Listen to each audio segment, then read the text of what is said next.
Hello everyone and welcome. Find a comfortable place, let your body settle and allow your mind to drift. Tonight we're not just going to relax, we're going to travel through time, wrapped in a story that's both wonderfully strange and gently amusing. We're about to meet a man out of time, a relic of a forgotten age dropped into the heart of our bewildering modern world. Imagine a man of honor, duty and simple earthly truths. Now, picture him in a place built on chaos, complexity, and digital ghosts. This is the story of Sir Edmund, a noble knight from the 13th century and his very first, very confusing, and very long day in the year 2025. So, take a slow, deep breath and let's begin our journey. Let the noise of your own world fade away and step into his. The first thing Sir Edmund of Wessex felt wasn't the ground, but a profound and unsettling vibration humming through the very soles of his iron sabatons. It was a low, ceaseless thrum, the likes of which he had never known. It was not the tremble of a marching army, nor the distant rhythm of a blacksmith's hammer. It was something else entirely, something immense. He blinked, his vision swimming back into focus. The last thing he remembered was the damp chill of his family's stone chapel in England, the year of our Lord, 1288. He had been kneeling in prayer, the scent of cold stone and beeswax filling his nostrils, begging forgiveness for a moment of pride during a tournament. One moment, the sacred silence of God's house. The next, this. This was not the chapel. This was a canyon, but one forged not by rivers and time, but by impossibly tall, glistening monoliths that pierced the heavens. They were sheer, black, and studded with 1,000 unblinking eyes of pure coloured light. Great, luminous tapestries of moving pictures danced across their surfaces, depicting strange gods and goddesses consuming bizarre foods and wearing unnatural fabrics. A woman as tall as a keep smiled down at him, her teeth a terrifying, perfect white, before dissolving into a river of golden, bubbling liquid. Edmund's hand instinctively went to the hilt of his sword. This was sorcery, a vision of hell perhaps, or a fey glamour meant to ensnare his soul. He stood, a lonely island of steel and leather in a rushing river of people, and what people they were. They flowed around him like water around a stone, yet none met his gaze. Instead, every single one of them, man, woman, and child, stared intently into small glowing rectangles held in their palms. They would mutter to these scrying stones, their faces illuminated by an ethereal glow, occasionally barking with sudden mirthless laughter. Were they all enchanted? A kingdom of the bewitched, their souls trapped in these infernal devices. He saw a woman with hair the colour of a summer sunset, a ring pierced through her nose like a captured bull. An elf, he mused, his mind grasping for the nearest familiar category. He saw a man with skin covered in intricate blue symbols, a Pict, surely, though his tribe was unknown. Sir Edmund was a man of principles. The first was piety, the second was chivalry. Right now both were screaming at him that he was surrounded by sin and witchcraft. His heart, usually as steady as an English oak, hammered against his ribs. He was a knight of the realm, sworn to protect the innocent. But who was innocent here? Who was the aggressor? As he stood paralysed by confusion, a young woman with a bright smile and a small black rectangle pointed at him approached. "Oh my God, your cosplay is absolutely insane. The detailing on that chainmail is sick. Can I get a picture?" Edmund understood only a handful of those words, but her tone was disarmingly friendly. Cosplay? Was that the name of her demez? Picture? A picture? Was she offering to paint him? Before he could formulate a courtly reply, she had turned, holding her glowing rectangle at arm's length, and made a strange, two-fingered sign of peace beside her face. There was a soft click from the device. She had captured his likeness, a soul-stealing box. His blood ran cold.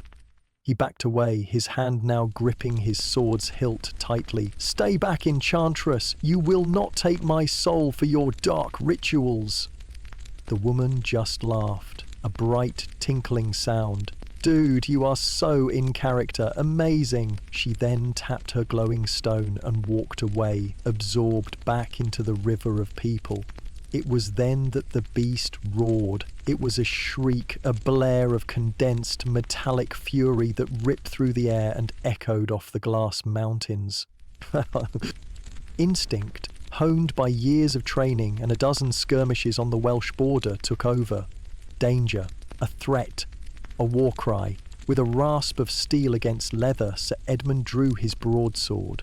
The blade, 30 inches of finely tempered English steel, caught the light of 1,000 digital suns, gleaming with a deadly purpose.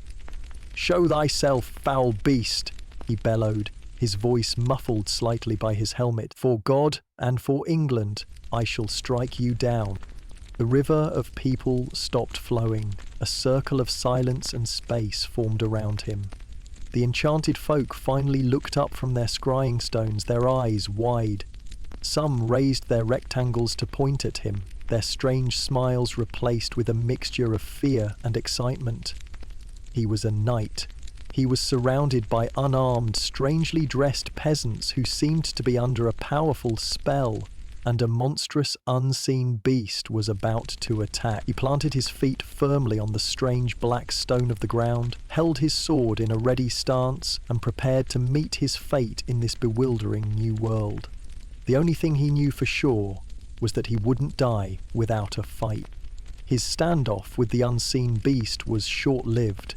A man in a blue tunic approached, hands raised in a gesture of peace, speaking in a calm but firm tone. Though the words were gibberish to Edmund, the intent was clear: sheathe your weapon.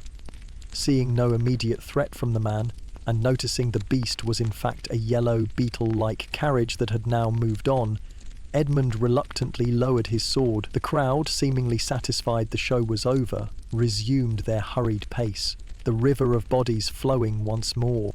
The knight was now faced with a new, more pressing problem, a gnawing hunger and a thirst that felt as vast as the ocean he had presumably crossed. The air, thick with the smells of roasting nuts and a strange, sweetish meat, led him on a disoriented wander. He passed vendors of foods that defied description until a peculiar sign caught his eye. It bore the image of a twin-tailed siren, a creature of myth he knew to be a lure for sailors and lost souls. This, he thought with grim certainty, must be a place of potent potions and concoctions. An apothecary, perhaps. He entered cautiously. The inside of the Starbucks was warm and smelled of roasted beans and sweet milk, a scent that was both alien and vaguely comforting. Behind a long wooden counter stood a young man with a green apron. The uniform of this strange guild, Edmund surmised. This must be the alchemist himself. On the wall behind him was a great scroll, but it was covered in cryptic runes. Venti iced caramel macchiato, grand pumpkin spice frappuccino, Trenta cold brew. It was a lexicon of spells, no doubt. Edmund watched, mesmerized and horrified as the alchemist worked. He would pull levers on a great steaming metallic contraption that hissed and gurgled like a dragon. He would mix coloured syrups from tall bottles, pour in white liquids, and then command a different machine to roar to life, blending the mixture into a colourful, frothy potion. It was then topped with a cloud of white fluff and served to the entranced customers, who would pay the alchemist from their scrying stones before drinking the concoction without a moment's hesitation. When his turn came, Edmund stood frozen. The alchemist, a teenager named Leo with a part-time job and an upcoming exam, asked, "Hey man, what can I get for you?" Sir Edmund, ever the formal knight, responded, "Good sir, I am weary from a long journey. I seek simple sustenance, not one of your vibrant creations. Have you perchance any ale, or a cup of clean water?"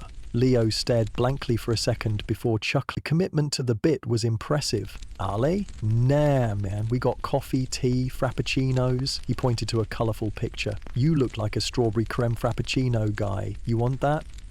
Before Edmund could protest, Leo had turned to his craft.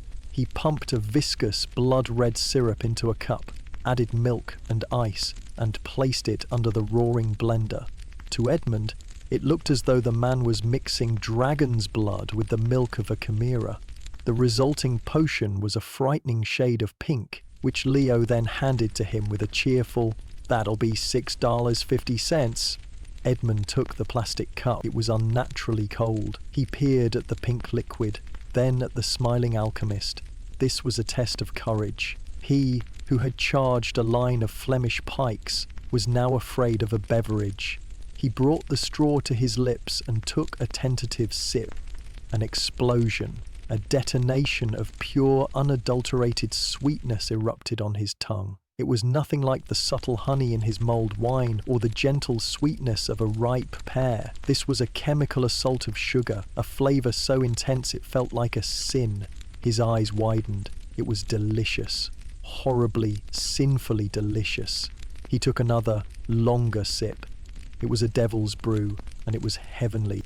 His hunger, however, remained.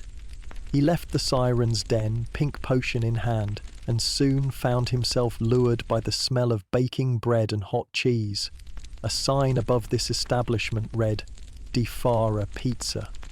Inside, a man was flattening a round piece of dough, painting it with a red paste, sprinkling it with shredded white cheese and sliding it into a brick oven roaring with fire.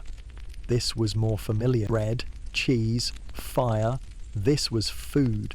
He acquired a slice, a massive triangle of the stuff, so hot it burned his fingers through the thin paper. It was laden with molten cheese that stretched into long, web-like strands and dotted with small, greasy circles of a mysterious red meat. He had eaten pies before, but nothing like this. It was a glorious, messy, undignified affair. He then sampled a hamburger, a patty of ground meat of unknown origin served in a sliced bun, which he found disconcertingly soft and flavourless without the heavy spices of his era.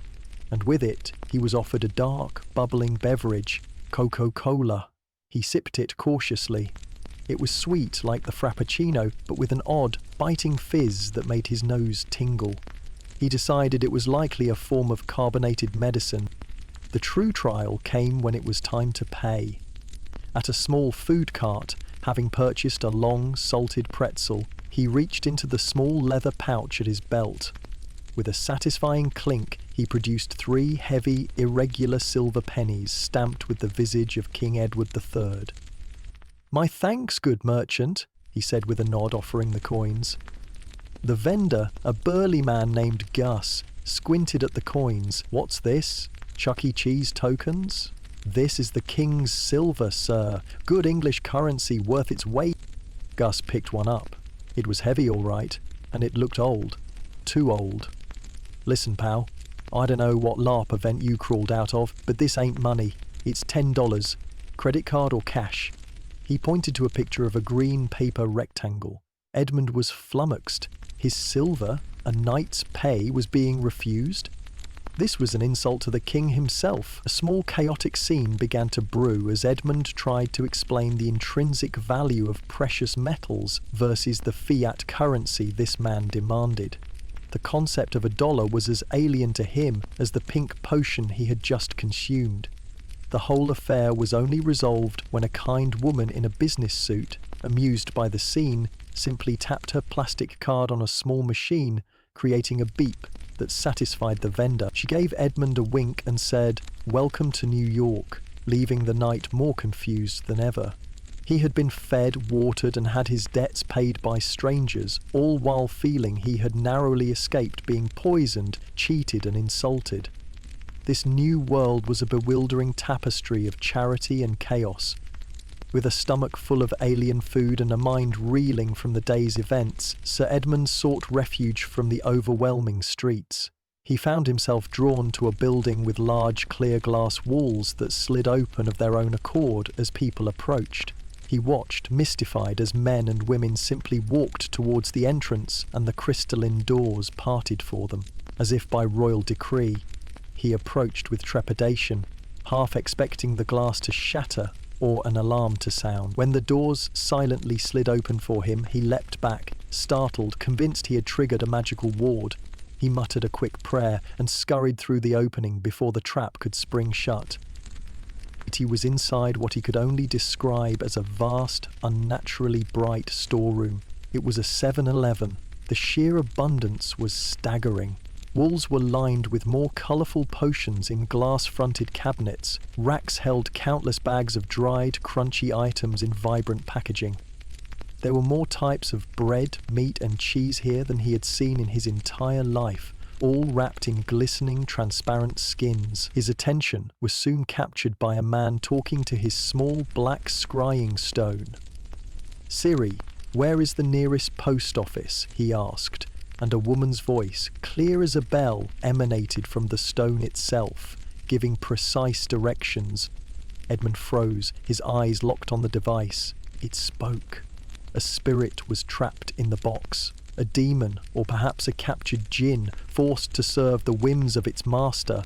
He had heard tales from crusaders of such things in the mystical East, but to see it with his own eyes. He clutched the small wooden cross he wore around his neck, whispering, "Vade retro satana." The man gave him a strange look and walked off, casually chatting with the spirit in his hand. Feeling the need for fresh air, any air, Edmund stumbled back outside. It was there he saw the strangest steed he had ever laid eyes on.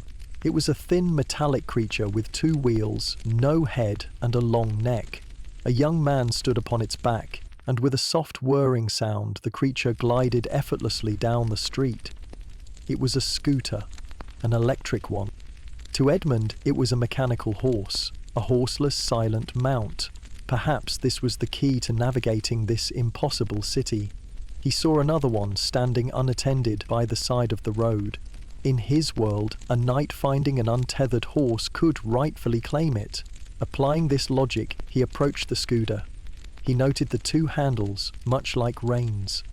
There was a small lever where a spur might go. It seemed simple enough. He swung his leg over it, a clumsy affair in his partial armour. His weight caused the scooter to wobble precariously. He grabbed the handlebars, trying to find his balance. He saw the small lever on the handle and, assuming it was the command to giddy up, pressed it. The scooter did not giddy up. It launched. With a jolt of instant acceleration, the machine shot forward, throwing Sir Edmund completely off balance. He let out a yell of pure shock, a sound far more undignified than any battle cry. For a terrifying second, he and the mechanical steed flew down the sidewalk, a blur of flailing limbs and gleaming 13th century steel. He wrestled with the reins, but they offered no control. The scooter swerved violently, heading directly for a display of fruit outside a bodega. He did the only thing a knight could do when his mount was out of control. He bailed. He tumbled off the side, rolling in a cacophony of clattering armour, landing in a heap on the pavement. The scooter, riderless, crashed into the fruit stand, sending apples and oranges flying in every direction.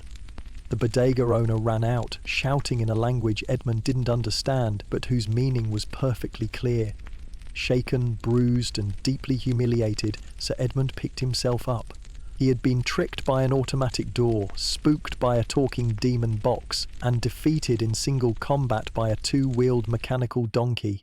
He was beginning to suspect that survival in 2025 required a different kind of chivalry altogether. His journey took him next to a larger version of the storeroom, a supermarket. Here, the magic was even more profound. People filled their carts with goods, then proceeded to a row of glowing altars. There they would wave each item over a pane of red light, which would issue a soft beep. A tally of their purchases would magically appear on a screen. This, Edmund concluded, was the source of the beep magic he'd encountered earlier. It was a ritual of acquisition, where a beam of light judged the worth of an object.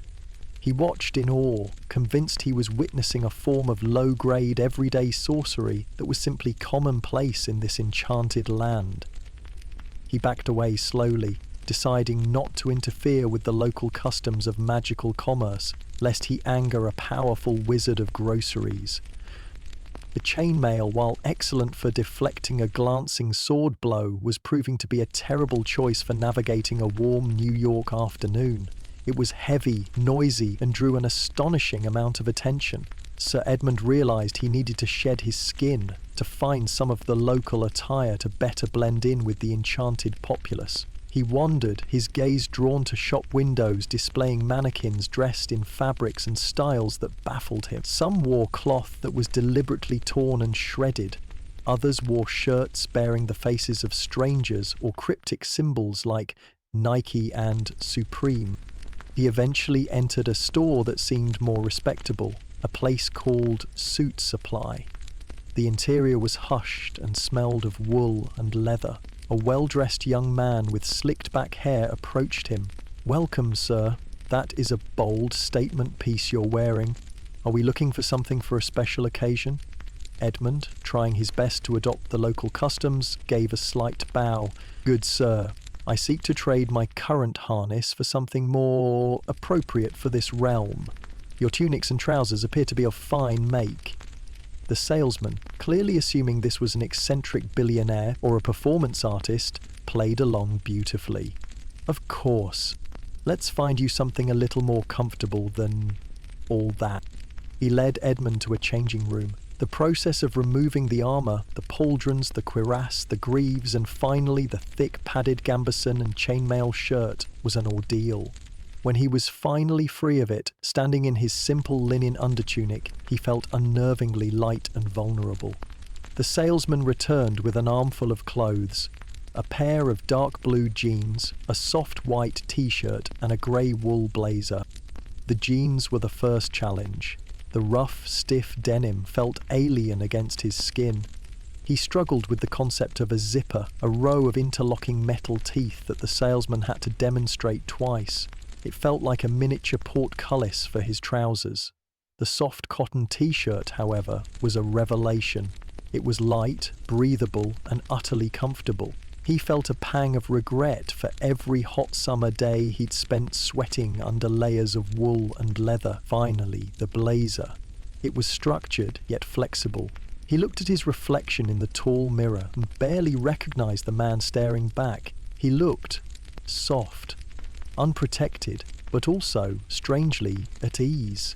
The salesman then introduced him to sneakers, soft-soled shoes that felt like walking on clouds. After a lifetime of hard leather boots and iron sabatons, the sensation was so strange it made him unsteady on his feet. Dressed in his new guise, he felt a surge of confidence. He could now walk among these people without causing a scene. His first test of this new anonymity came quickly. As he exited the store, he saw a man dressed in a sharp, dark suit stepping out of a long black carriage, a limousine. The man carried himself with an air of authority, his face stern, his movements precise. A younger man scurried to open the door for him. To Sir Edmund, the signals were unmistakable. The fine clothes, the expensive carriage, the deferential attendant. This was a man of high station, a lord, perhaps even a duke or an earl. Acting on centuries of ingrained feudal etiquette, Sir Edmund did what any honourable knight would do upon meeting nobility. He strode forward, stopped a respectful distance from the man, and dropped to one knee, bowing his head. "My lord," he announced, his voice carrying in the relative quiet of the side street, "I am Sir Edmund of Wessex, a knight sworn to the service of King Edward. I pledge you my fealty and my sword, should you have need of it in this strange and perilous land." The lord, a hedge fund manager named Stan who was late for a meeting, stopped dead in his tracks. He stared down at the man kneeling before him. He looked at his driver, who just shrugged. "Look, buddy," Stan said, sidestepping him carefully. "I appreciate the enthusiasm, but I'm in finance, not fantasy. Have a good one." He hurried into his building, leaving Sir Edmund kneeling on the pavement utterly bewildered. He had offered his sacred oath of fealty to a lord, and the man had responded with gibberish and walked away. Was honour dead in this future? Were there no allegiances, no feudal bonds?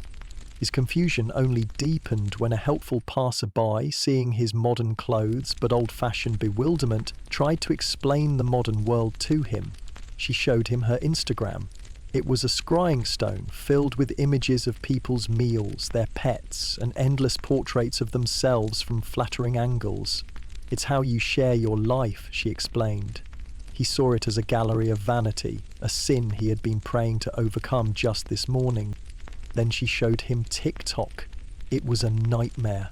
A rapid-fire assault of short, looping videos of people dancing, pointing at floating text and performing bizarre, pointless rituals. It was chaotic, meaningless, and utterly hypnotic.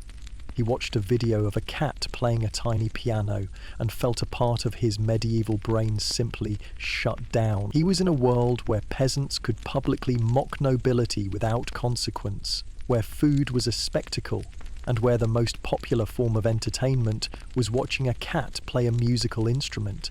He felt a headache coming on.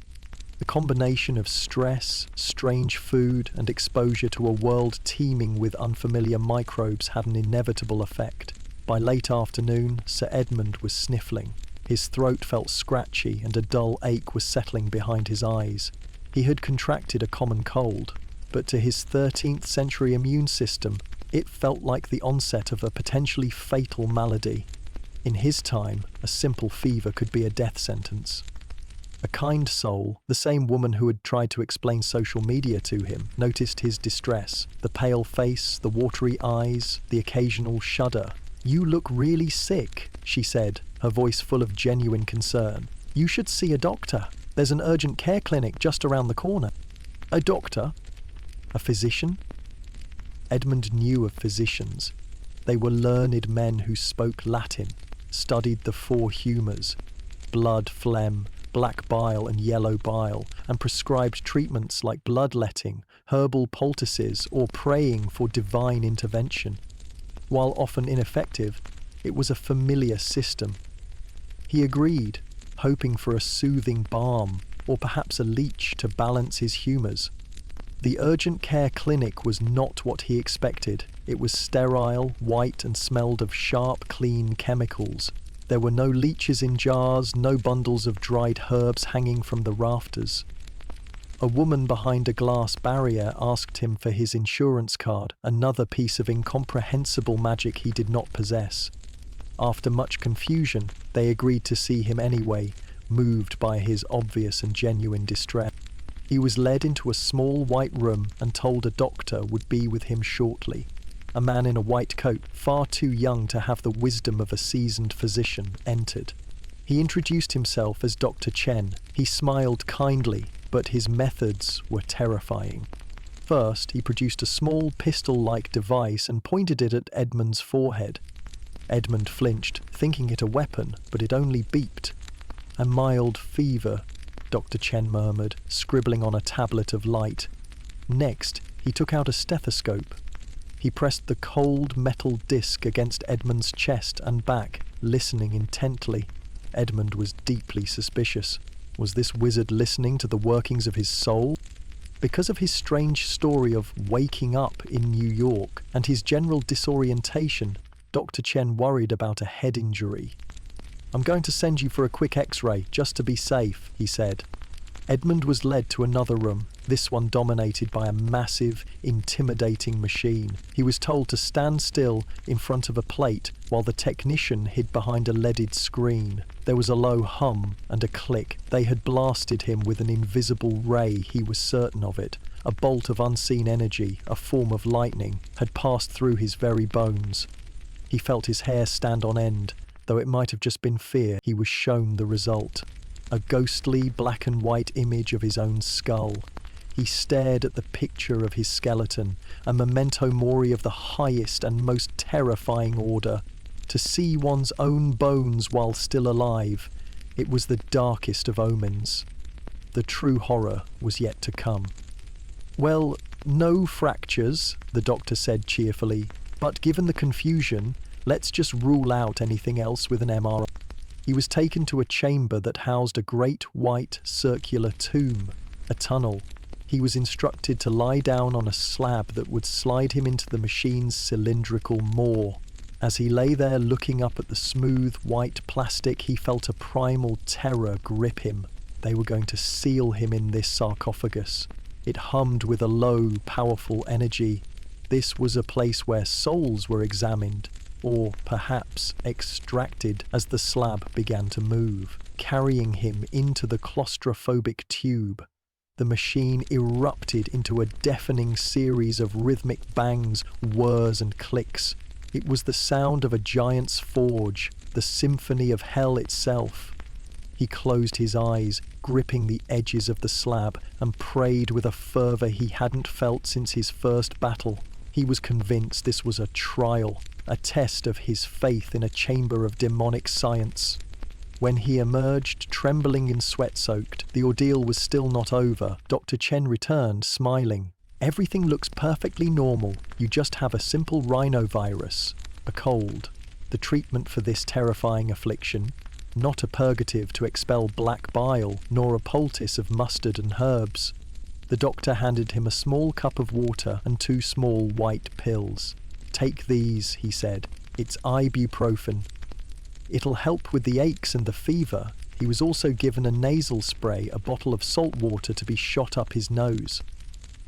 Sir Edmund looked at the tiny pills. Such a small remedy for such a grand and terrifying experience. In his time, a sickness was a battle fought with prayer, blood, and foul-tasting herbs. Here, it was fought with invisible rays, deafening machines, and 2 tiny white pebbles. He thought of the village healer back home, a woman who would wave smoking branches over a patient while chanting.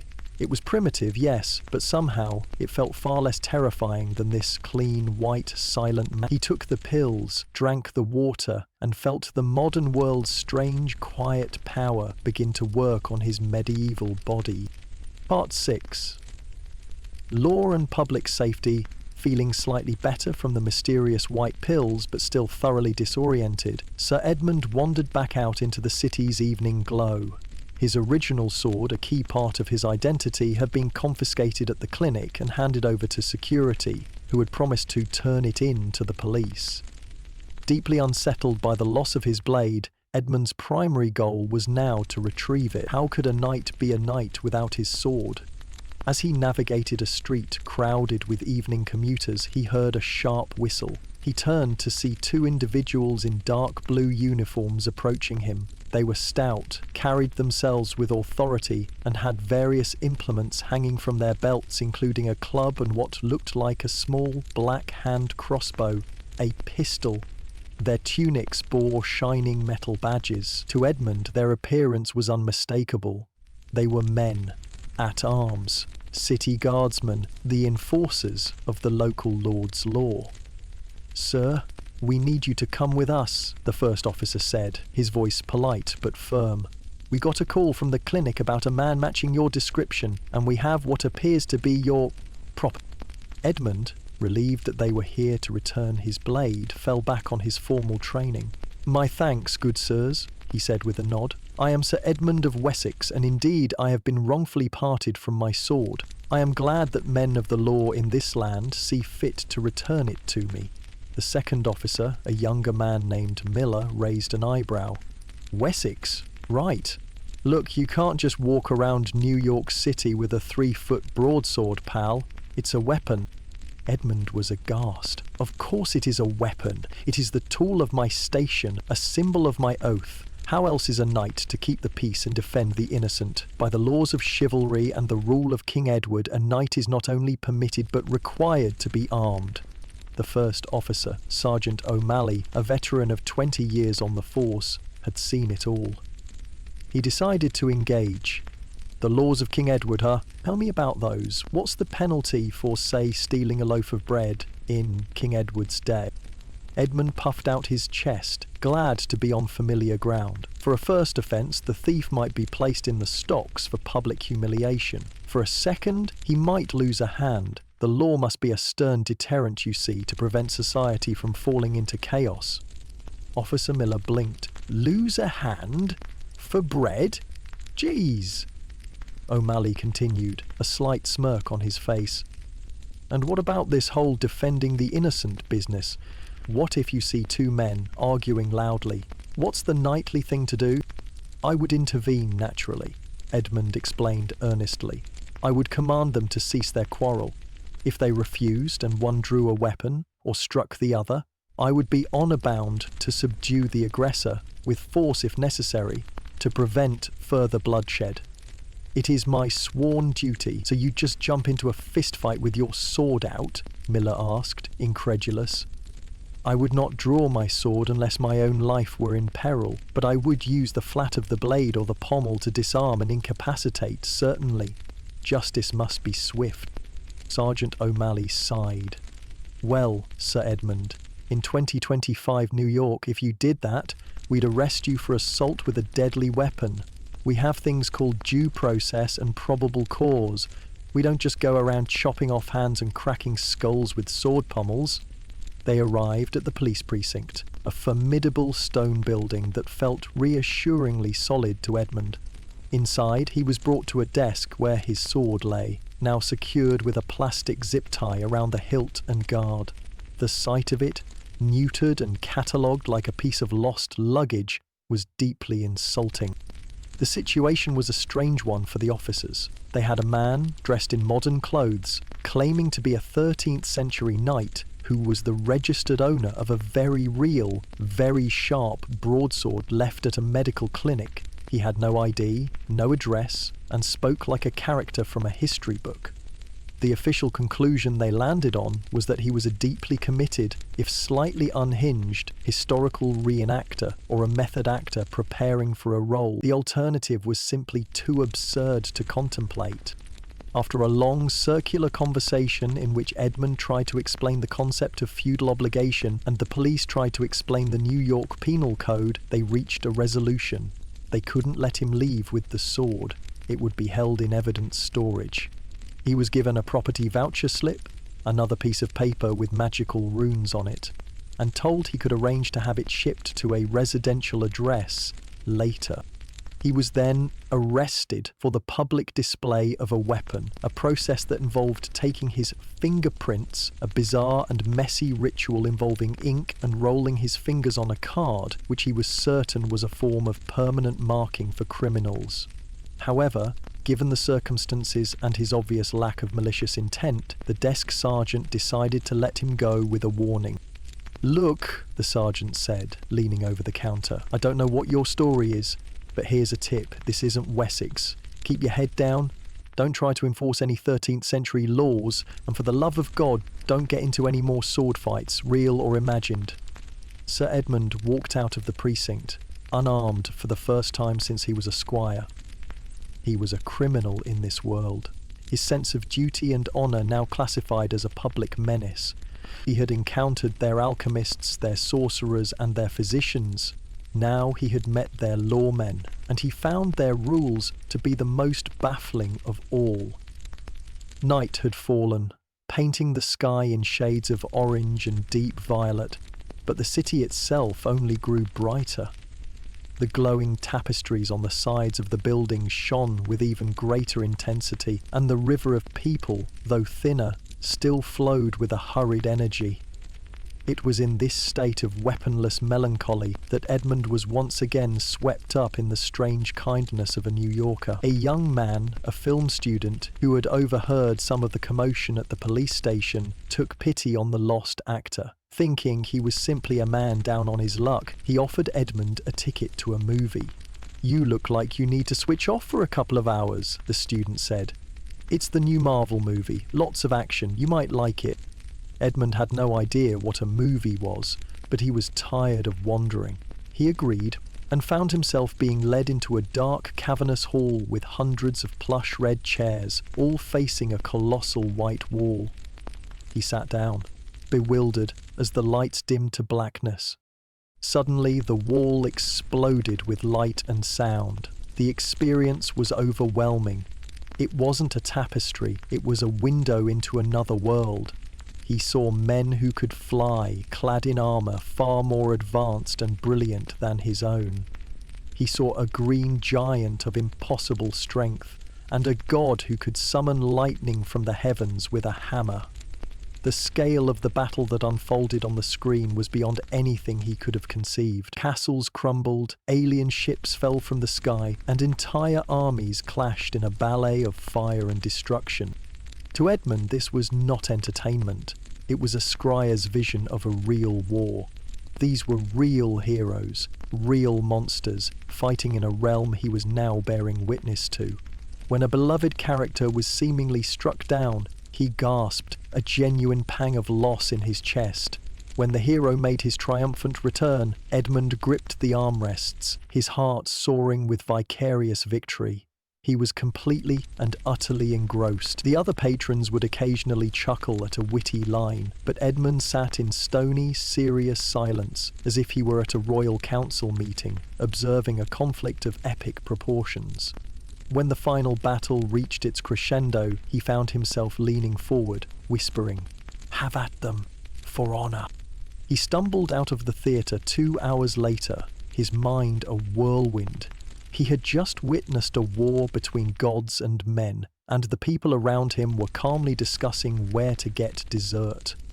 The line between reality and illusion in this world was terrifyingly thin. His guide, the film student, was amused by his intense reaction. "If you think that's immersive, you have to try this," he said, leading Edmund to a nearby VR arcade. Inside, they strapped a strange, bulky visor over Edmund's eyes and placed controllers in his hands. The world vanished. He was no longer in a brightly lit room in New York. He was standing on the precipice of a great abyss, the wind whistling in his ears. Far below, he could see the ground. A disembodied voice instructed him to walk the plank. He looked down at the narrow wooden board extending out into the nothingness. His breath caught in his throat. It felt real. The height, the danger, the terrifying emptiness below. His knightly courage, which had faced down charging cavalry, evaporated in the face of this perfect illusion.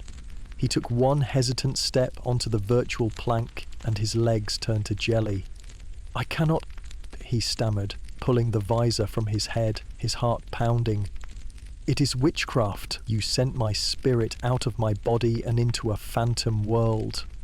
His final cultural shock for the evening was auditory. As they walked, they passed a building from which a deep, rhythmic and relentless thump, thump, thump emanated. It was a sound that vibrated not just in his ears, but in his chest, in his very bones. Drawn by a morbid curiosity, he peered through the open door.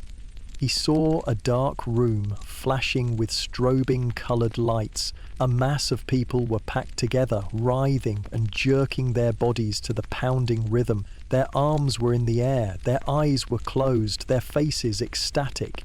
On a raised platform, a DJ stood before a glowing altar, twisting knobs and pushing buttons, orchestrating the sonic assault. There was no melody as he understood it, no lutes or flutes or harmonious voices. It was just a raw, powerful, repetitive beat, a sound designed to bypass the mind and seize control of the body. To Edmund, it looked like a tribal ritual, a mass frenzy, a pagan ceremony of the highest order dedicated to a god of noise and chaos. He watched, completely baffled, as these people found joy and release in a sound that he felt could be used to shake the foundations of a castle. It was the final piece of evidence he needed. The art, the wars, and the music of this future were all as alien and overwhelming as its technology and its food. The long, bewildering day had finally taken its toll. The adrenaline from the morning's panic, the confusion of the afternoon's encounters, and the sensory assault of the evening's entertainment had left Sir Edmund utterly spent. He was a man adrift, stripped of his sword, his status, and his understanding of the world. The kind film student, whose name was Leo, saw the profound exhaustion in the knight's eyes. This wasn't an act anymore. This was a man who was truly and deeply lost. "Hey, you can't sleep on the streets," Leo said gently. "My apartment isn't much, but I have a sofa. You can crash there for the night." Edmund didn't understand all the words, but he understood the offer of shelter. It was an act of simple human kindness that transcended the centuries. He nodded, his gratitude too deep for his formal words to convey. Leo's apartment was a small, cluttered space on the fourth floor of an old building, reached by a narrow, creaking staircase that felt comfortingly ancient to Edmund. The sofa was a long, cushioned bench covered in a soft, warm fabric. It looked more comfortable than any bed he had ever slept in, most of which had been straw-filled mattresses on hard wooden frames. Leo gave him a pillow which felt like a bag of captured clouds, and a blanket that was impossibly light yet incredibly warm. From the window, the ceaseless noise of the city had finally softened to a distant, gentle hum, punctuated by the occasional wail of a passing siren, which Edmund now understood to be the cry of the city's metal beasts. The flashing lights of Times Square were just a faint, pulsating glow in the distant sky.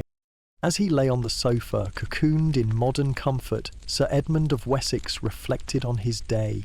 He had awoken in what he thought was a vision of hell, a land of sorcery and sin. He had met its people, who stared into soul-stealing stones and drank sugary pink potions.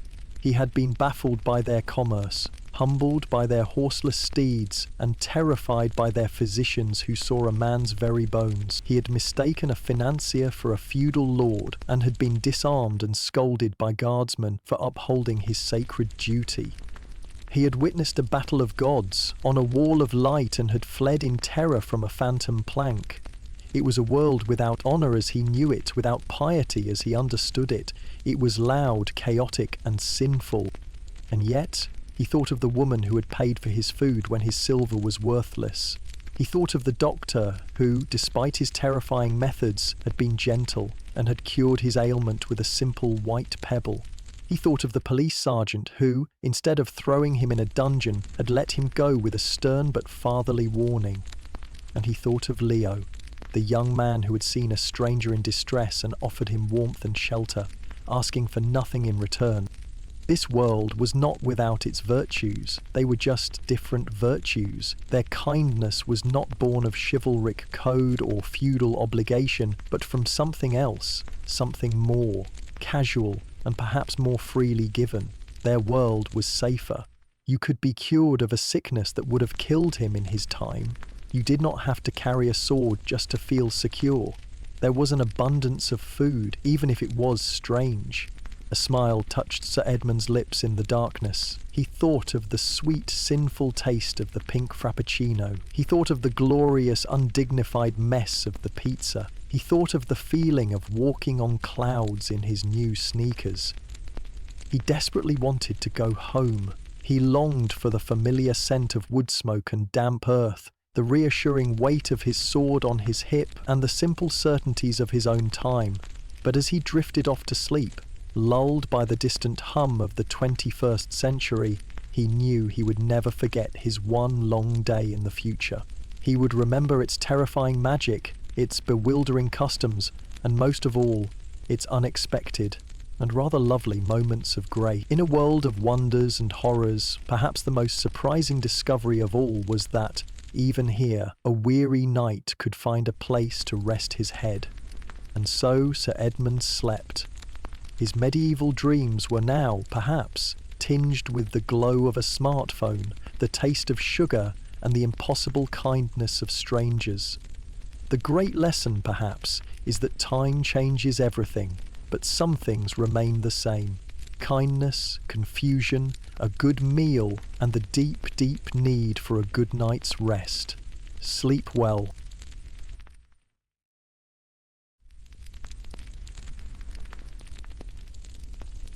We all dream of travelling back in time. We imagine ourselves as philosophers debating in the Forum of Rome, as cunning senators draped in fine toga, or perhaps as mighty legionaries marching to conquer new lands. But history is built on more than just heroes and emperors. It's built on the backs of ordinary people doing extraordinary and often extraordinarily unpleasant jobs. So tonight, I invite you to imagine just that. Imagine you are transported back to the sprawling, chaotic, magnificent city of Rome. But there is no grand destiny waiting for you. There is only the need to earn your daily bread. And you are about to discover that in a city of marble and monuments, some jobs are less glamorous than others. Let's take a slow, deep breath together. And with your next exhale, leave this time behind and let's step into your first day of work in ancient Rome. Don't worry, it won't be so bad. After all, it's just a job. Your journey back in time doesn't end with a flash of light in the emperor's throne room. It ends with a gentle thud as you find yourself on a dusty street corner, the modern world replaced by a cacophony of Latin chatter, clattering wooden wheels, and the smell of, well, everything at once. You are a nobody, a foreigner with strange hands and an even stranger accent, but you are also hungry, and in Rome, that means you need work. Your first opportunity doesn't come from a noble patron. It comes from a man named Lucius, whose most prominent feature is that you can smell him long before you see him. He runs a Phalonica, a Roman laundry, and he's hiring. You, eager for any wage, accept without asking too many questions. This is your first mistake. The Phalonica is not a place of pleasant soapy scents and freshly laundered linen. It is an open-air workshop dominated by a series of large stone vats set into the floor, and the first thing that truly hits you is the smell. It's not just unpleasant, it's a physical presence, a sharp, searing, eye-watering tang of ammonia that clings to the back of your throat and makes you question every decision you've ever made. This, you learn, is the primary cleaning agent, the cornerstone of the Roman laundry industry. It is stale human urine. Your workday begins at dawn. Your first task is collection. Lucius directs you to several large clay pots, or dolia, placed strategically on nearby street corners. These are public urinals, and citizens are encouraged to contribute. Your job is to haul the filled, sloshing pots back to the workshop. It's heavy, undignified work. You try to avoid eye contact with the well-dressed Romans who pass by, pinching their noses and giving you a wide berth. You are already marked, not by a uniform, but by an aura of pure stench. Back at the Phalonica, the real work begins. Piles of dirty togas, tunics and cloaks, soiled with everything from spilled wine to road dust to sweat, are tossed into the vats. Then, with a grim sense of inevitability, you pour your collected liquid treasure over them until they are fully submerged. The garments marinate in this pungent bath, the ammonia breaking down the grease and dirt. And now comes the part of the job that requires your full participation. You are instructed to climb into the vat. The stone is slick and slimy under your bare feet, the liquid surprisingly warm, and you begin to stomp. This is the Roman washing machine, human feet. You and a few other apprentices, all with the same weary look in your eyes, tread the garments in a slow, rhythmic dance. Lift your right foot, stomp down. Lift your left foot, stomp down. The sloshing sound becomes the soundtrack to your life. You feel the rough wool and coarse linen squelch beneath your soles. You are literally treading filth out of fabric with more filth. You learn to breathe through your mouth, to disconnect your mind from what your body is doing. You find a rhythm, a mindless cadence. Stomp, turn, stomp, turn. You watch the sun crawl across the sky, its heat intensifying the smell rising from your vat. After hours of stomping, the garments are wrung out, task that makes your hands raw and fills the air with a fresh wave of aerosolized ammonia. Then they are taken to a rinsing area where they are washed with clean water, a small mercy in your day.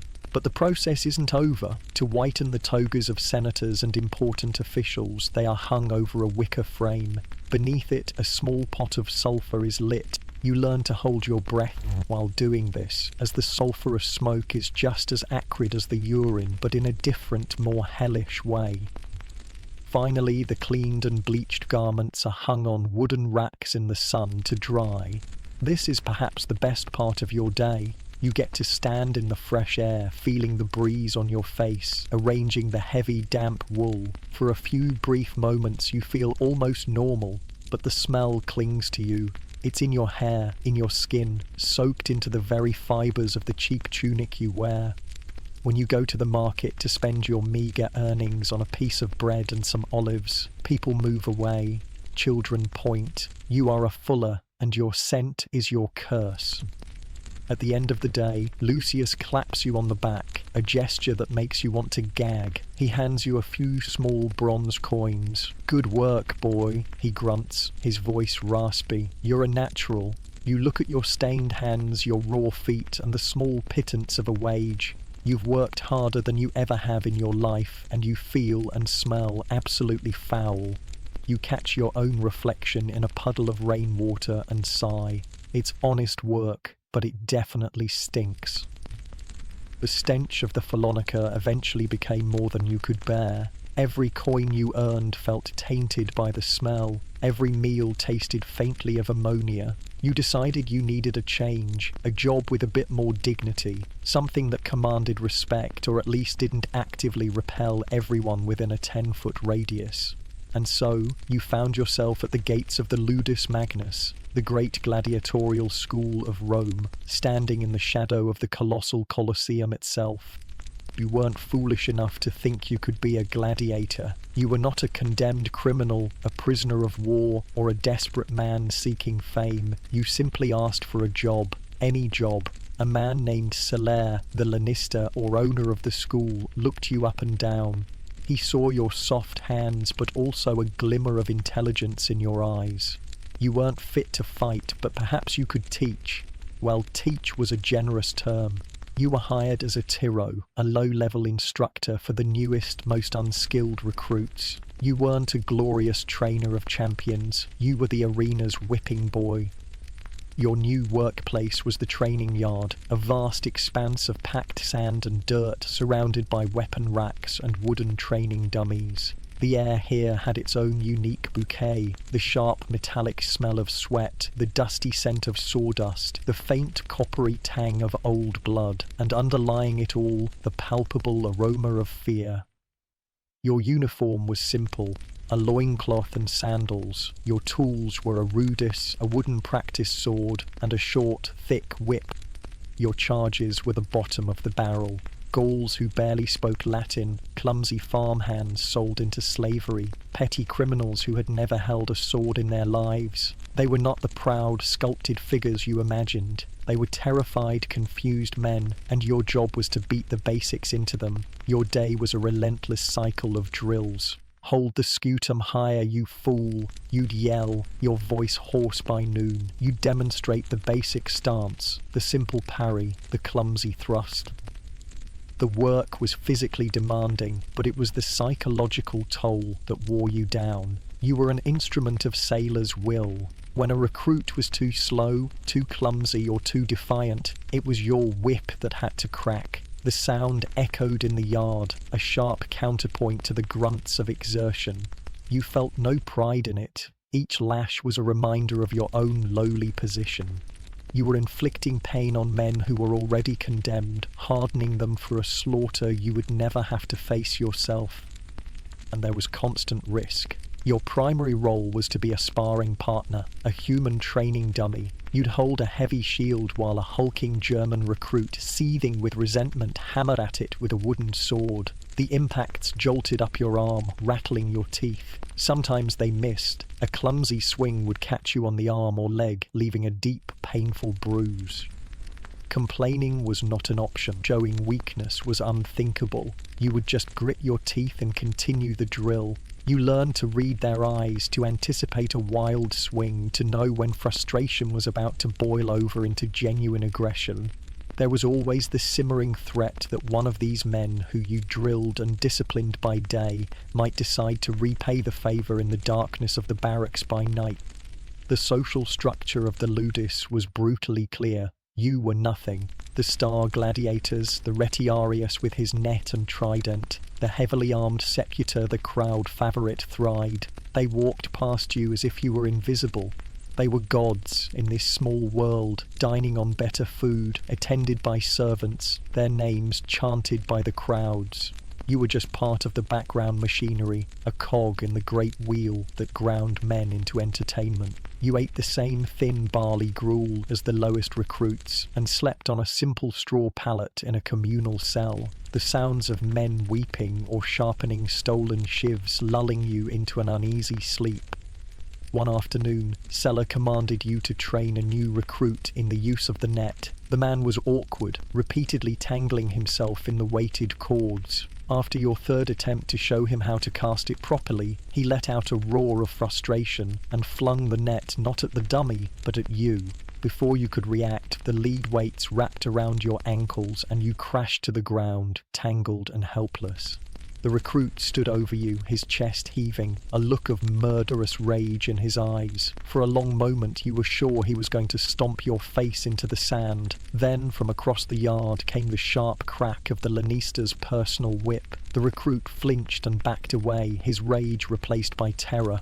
Sella had saved you, not out of kindness, but because you were his property, and he didn't like his property being broken.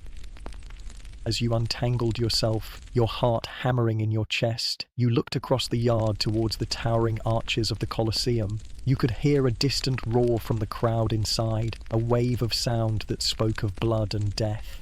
You were bruised, humiliated, and living in constant low-ground fear. But as you picked up your wound sword and faced your next clumsy recruit, a single comforting thought entered your mind. At least you're not the one in the arena.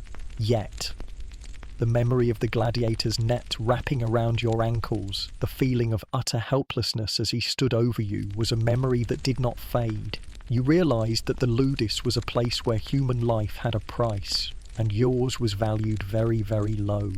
You left the school without looking back, trading the reek of sweat and fear for the anonymous bustle of Rome's streets once more.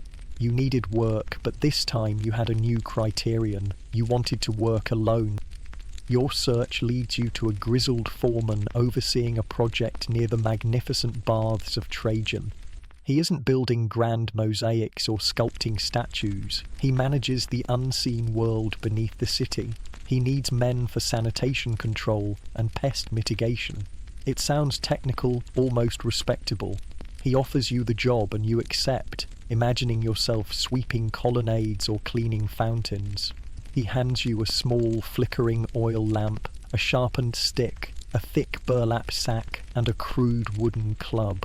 Your job, he explains, is not upstairs in the light, it's downstairs, in the dark.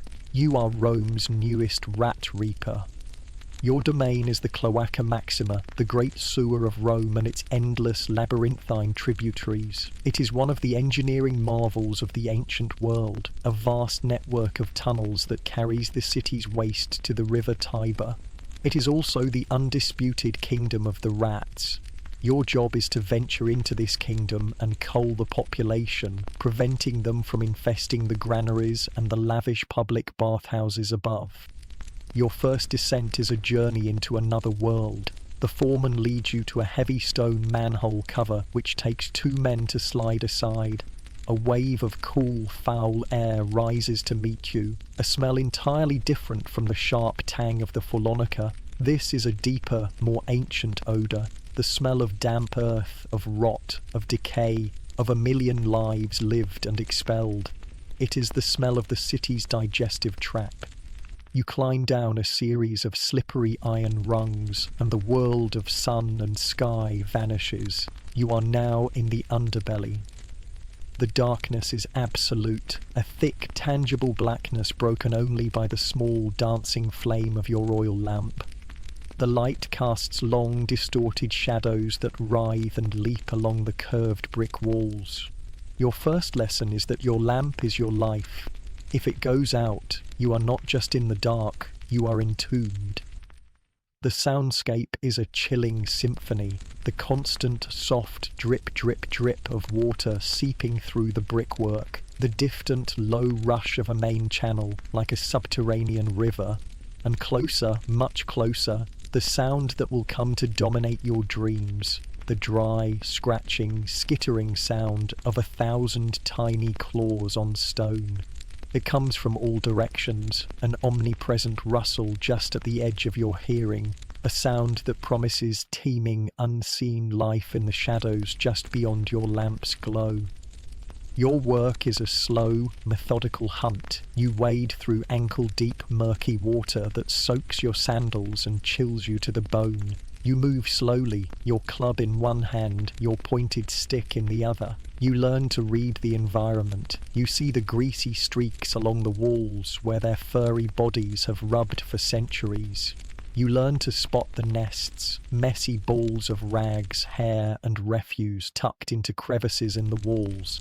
Then you see them. At the edge of your lamplight, a pair of tiny black eyes glint back at you, then another pair, and another, a whole contingent of them frozen for a moment by the light. They are larger than you imagined, sleek and fat from the city's refuse. Your heart hammers in your chest.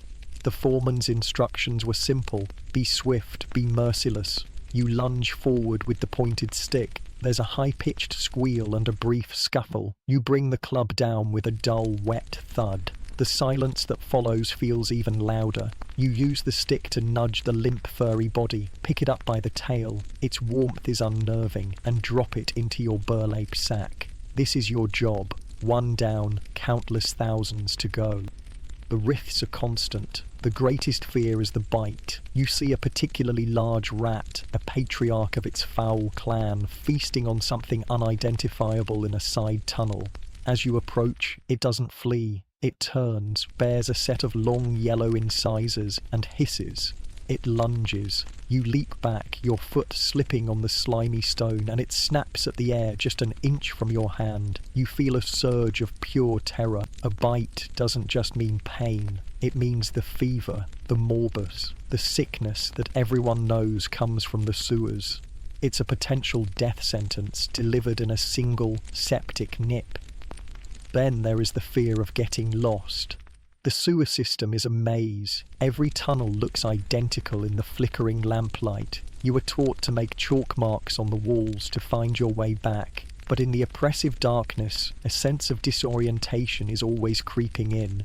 You imagine taking a wrong turn, your lamp's oil running low, the flames sputtering, dying, leaving you in a cold, damp, absolute blackness, with only the skittering sounds for company. The thought is more terrifying than any gladiator. Sometimes your work takes you into the service tunnels directly beneath the great public baths. Here the contrast is a form of exquisite torture. As you hunt in the stinking gloom, you can hear the faint, muffled sounds from the world above. The echoes of laughter, the sound of splashing water, the murmur. They are living in the pinnacle of Roman civilization, a world of light, warmth and luxury, completely oblivious to you, just a few feet below them, wading through their filth and fighting their vermin to keep their paradise clean. At the end of your shift, you climb the rungs back into the light, blinking against the sudden glare of the sun. You are covered in grime and you carry a sack heavy with your day's work, which you empty into a designated burial pit. The foreman inspects your haul and gives you your pay. As you walk away, another worker, a new recruit, looks at you with wide, fearful eyes. "What's it like down there?" he asks. You pause for a moment, thinking of the oppressive dark, the unseen things that brush against your leg in the water, the constant gnawing fear. You look at your hands, forever unclean, and you can still smell the rot on your clothes. You give him a grim smile. "If the rats don't kill you," you say, your voice a low rasp, "the smell will." Your career as a rat catcher came to an abrupt end when you contracted a fever, the very morbus you had feared. You spent a week shivering on your straw pallet, and when you finally recovered, weak and gaunt, you swore you would never set foot in the sewers again. You needed a job that was dry, a job that was warm, a job where the only thing you had to fight was the cold. As with all your career choices in this ancient world, you would get what you asked for, just not in the way you hoped. You find work once again at one of the city's grand public baths. But this time you are not in the sewers below. You are assigned to the heart of the operation, the very engine that powers this marvel of Roman luxury. You are to be a furnace stoker, a tender of the Praefernium, a master. The hypercost system is a stroke of Roman genius. It's a form of central heating that works by raising the floor of the bathhouse on a series of short pillars or pilae. This creates a hollow space beneath the floor A massive furnace located on one side of the building pumps hot air and smoke into this space, which then circulates under the floors and up through flues in the walls, heating the rooms and the walls above. It's brilliant, efficient, and allows thousands of citizens to enjoy a warm, comfortable bath. For the people upstairs, it's paradise. For you, it's a living hell. Your workstation is a small subterranean chamber, a brick cavern located at the base of the furnace. The air is thick with smoke, soot, and an oppressive, shimmering heat that hits you like a physical blow the moment you enter. The space is cramped, barely tall enough for you to stand upright. The only light comes from the terrifying, incandescent maw of the furnace itself, a roaring orange mouth that must be fed constantly. Your tools are a long iron shovel and a wheelbarrow. Your fuel is wood and charcoal. Your job is simple. Keep the fire burning all day, all night, without fail. Your shift begins in the dim pre-dawn hours. You start by clearing the ash from the previous day, a fine grey powder that gets into your eyes, your throat, your lungs. Then you begin to feed the beast. You shovel load after load of charcoal into the furnace, the radiant heat blistering your exposed skin. Your world shrinks to a simple, brutal rhythm. Shovel, lift, heave. Shovel, lift, heave. The roar of the fire is a constant companion, a deafening white noise that drowns out all other sounds. Sweat pours from you in rivers. You are perpetually dehydrated, your throat a desert. You are allowed a bucket of tepid water which you gulp down, but it feels like you are trying to extinguish a fire with a thimble. Your clothes, a simple loincloth, are perpetually soaked through. The soot mixes with your sweat. The dangers are immediate and obvious. A stray spark could land on your clothes. A moment of carelessness with the shovel could send you stumbling towards the furnace mouth. The risk of burns is constant, and your arms are a roadmap of shiny, healed-over scars from minor encounters with hot metal or flying embers. But the greater danger is the air itself. The chamber is poorly ventilated. The smoke, thick with carbon monoxide, stings your eyes and fills your lungs. You learn to work with a wet rag tied over your mouth and nose, a flimsy defense against the noxious fumes. You often feel dizzy, lightheaded, your vision swimming at the edges. You see older stokers, men who have been doing this for years, with hacking, racking coughs that shake their entire body. You know you are breathing in your own demise, one shovelful at a time.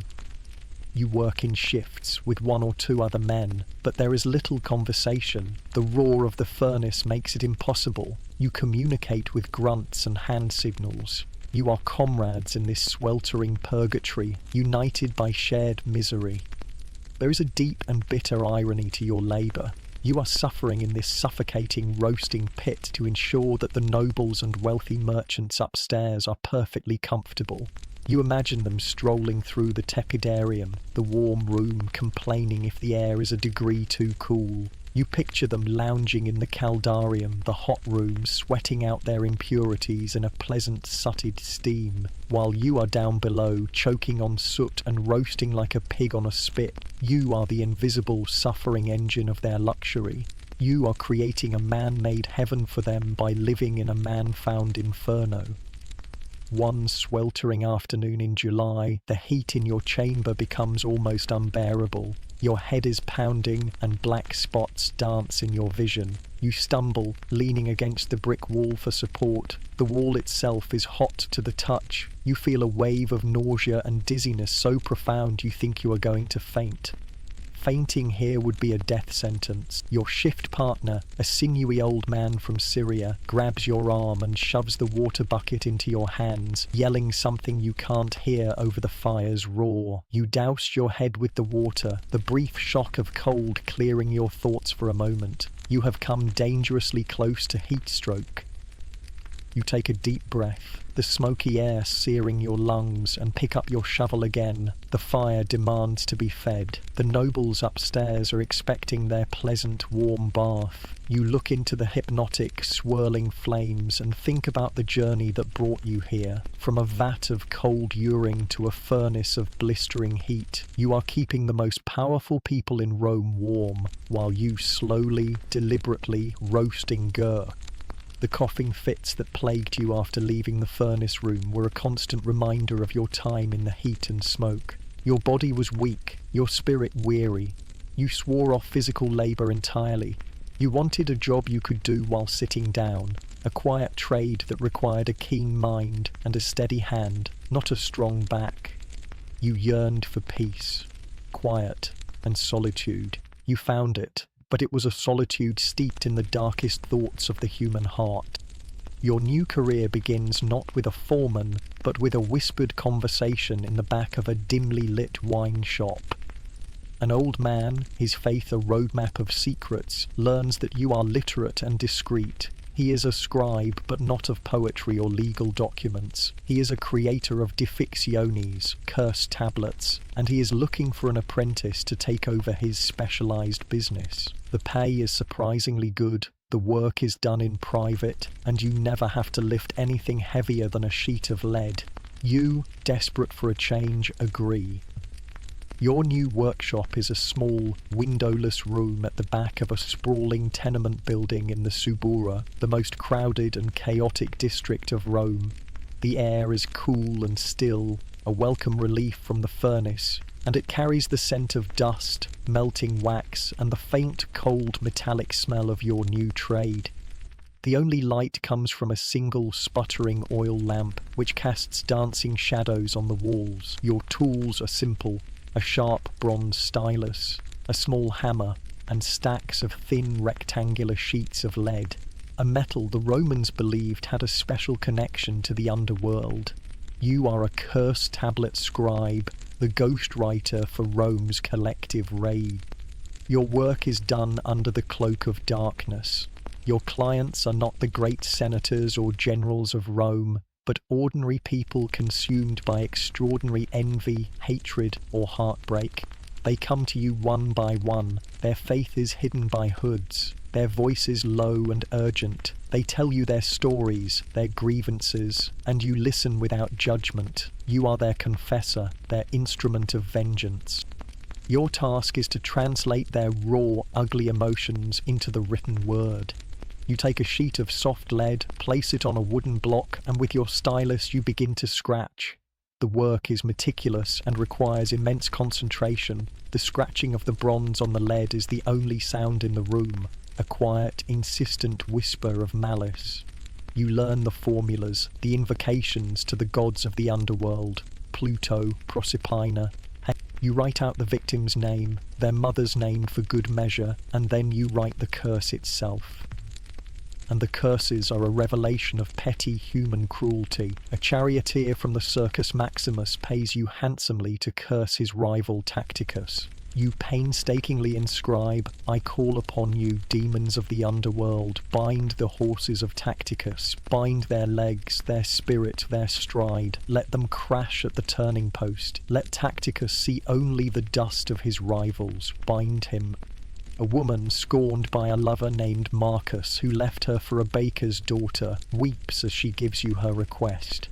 For her you write, "Let Marcus, who has wronged me, know no peace. May his food turn to ash in his mouth. May his sleep be filled with nightmares. May he burn with fever and desire for me, and me alone, until he returns, begging my forgiveness." The requests range from the vicious to the bizarre. A merchant wants his competitor's tongue to become tangled and confused whenever he tries to speak to a customer. A farmer wants his neighbour's olive trees to wither and bear no fruit. One man, in a fit of pique, pays you to inscribe a curse to make his boss's perfectly coiffed beard fall out in patches before his next speech in the forum. You are the silent architect of all this misery, the unseen hand guiding The craft has its own dark grammar. Often the words are written backwards to add to their magical potency. Sometimes you must write in a spiral, trapping the victim's name in a vortex of curses. You learn to add symbols, strange glyphs and vowels repeated in magical patterns, bisu, berebus, ubazagra, words of power that are said to command spirits.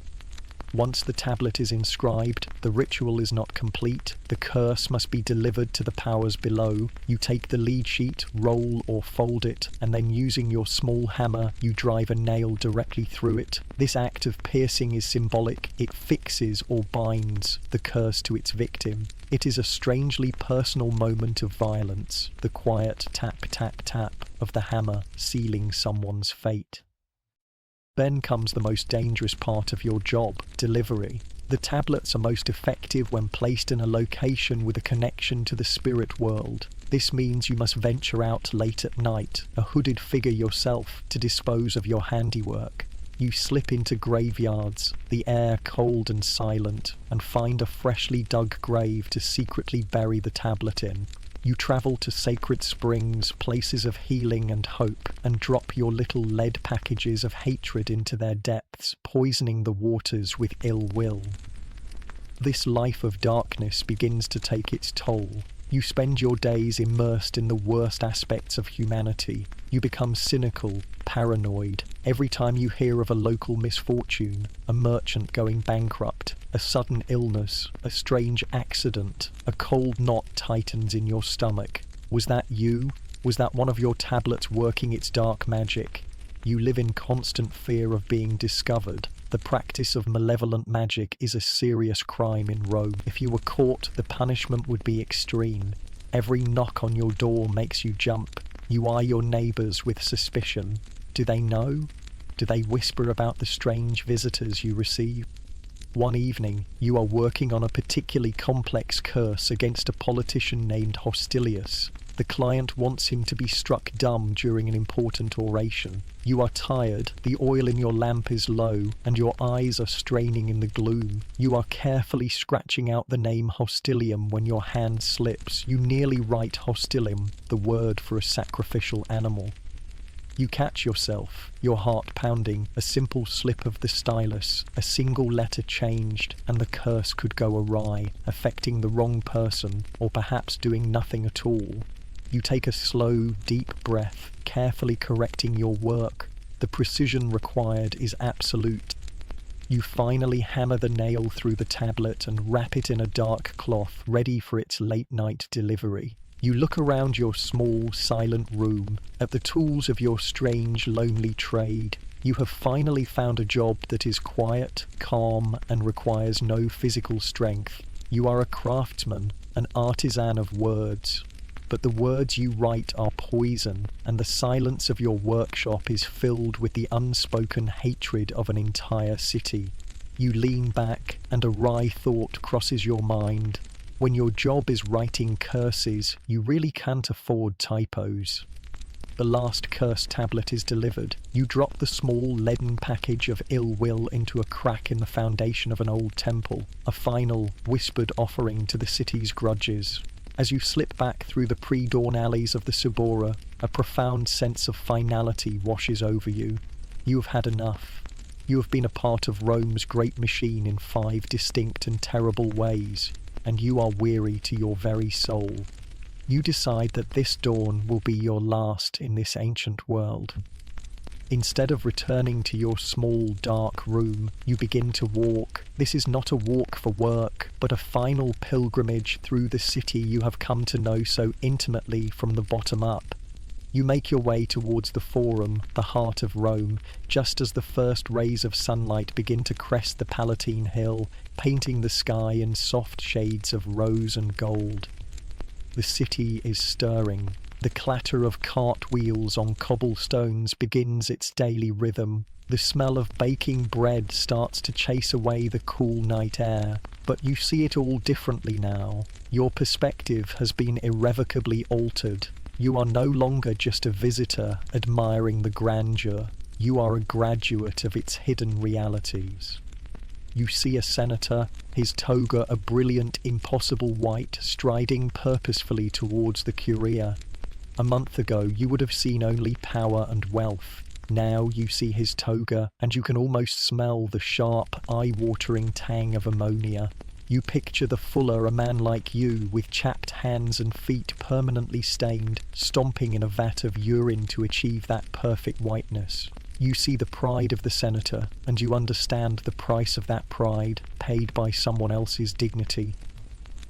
The distant roar of lions being fed echoes from the direction of the Colosseum, a sound that once would have thrilled you with its exotic terror. Now you hear it and you think of the ludus. You picture the terrified face of a new recruit, his knuckles white as he grips a wooden sword. You remember the sting of the whip, the smell of sweat and fear, and the profound despair of men being turned into instruments for the crowd's amusement. The roar is not a sound of glory, it is the overture to a tragedy.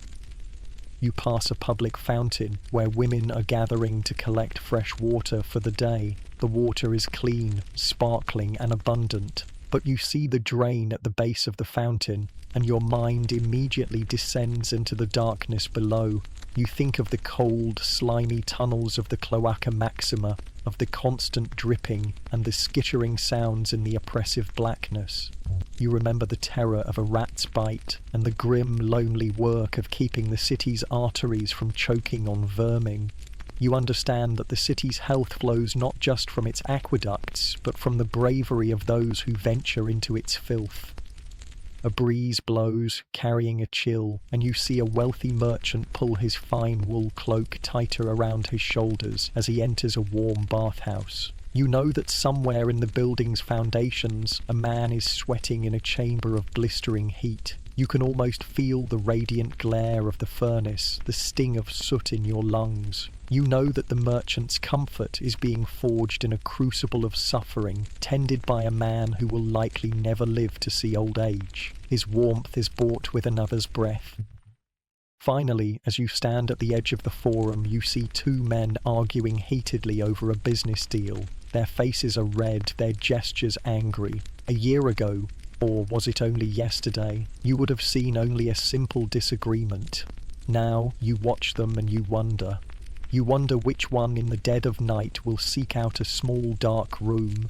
You wonder which one will whisper a name and a desire for ruin to a quiet man with a sharp stylus. You understand that beneath the veneer of Roman law and order, there is a dark, simmering undercurrent of human hatred, scratched into lead and buried in graves. You have been the cleaner, the trainer, the exterminator, the heater, and the curser. You have been the invisible cog in the great machine of civilization, and in doing so, you have learned the most profound lesson of all, that glory is always built on a foundation of the mundane, that comfort is always purchased with discomfort, and that the beautiful, shining surface of the world is held together by countless unseen hands doing difficult, dirty, and dangerous work. You feel not pity, but a strange and deep sense of empathy. As the sun rises higher, bathing the marble temples in a warm, golden light, you feel a gentle pulling sensation. The world around you begins to soften at the edges. The sharp cry of a street vendor begins to sound distant, replaced by a low, familiar hum. The feeling of the hard cobblestones beneath your sandals fades, replaced by a sense of softness and warmth. You close your eyes, and when you open them again, you are no longer in Rome. You are back in your own bed, in your own time. The morning light is filtering softly through your window. There is no smell of ammonia or soot. There is no sound of whips or roaring furnaces. There is only the quiet peace of your own room. The journey is over. You take a slow, deep breath, feeling the clean air fill your lungs. The memory of your life in Rome feels like a strangely vivid dream, but its lessons linger. You think of the simple comforts around you, the clean clothes in your closet, the hot water in your tap, the safety of your home, and you are filled with a profound and quiet sense of gratitude. You have walked in the footsteps of those who held the world together, and you will never see your own world in the same way again. The journey was long and the jobs were terrible, but the perspective you've gained is a treasure, and now, in the peace and comfort of your own time, you can truly and deeply rest.